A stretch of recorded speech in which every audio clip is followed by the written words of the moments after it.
یہ کیا کر رہے ہو عمر سنگھ؟ ادھر آؤ، یہاں ادھر آؤ، میرے پاس بیٹھو۔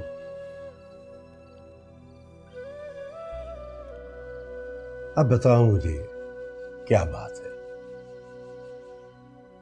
جو دل کی بات میں اپنی زبان سے کہنا چاہتا تھا ان کاغذوں میں بھرتی ہے، ہم ان لفظوں کا کیا فائدہ؟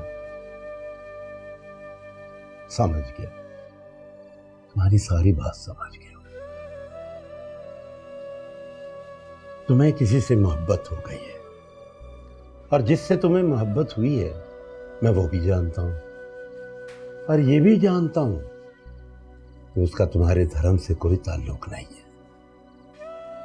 اب تم بتاؤ مجھے کون ہے وہ؟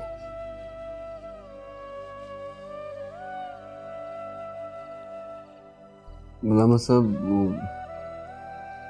نور۔ اپنے حاجی اسلم کی بیٹی؟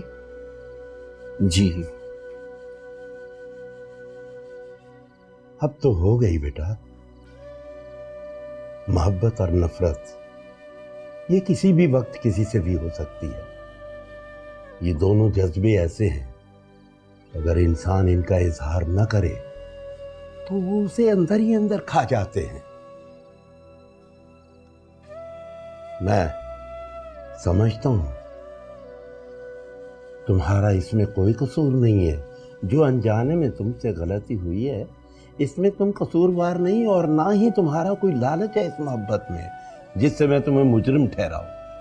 مولانا صاحب، یہ آپ کہہ رہے ہیں، لوگ کیا کہیں گے؟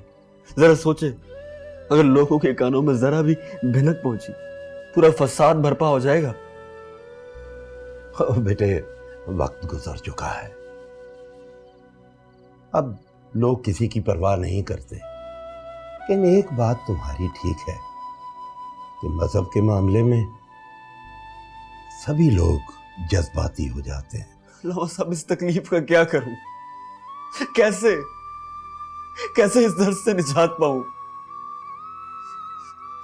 پلیز علامہ صاحب،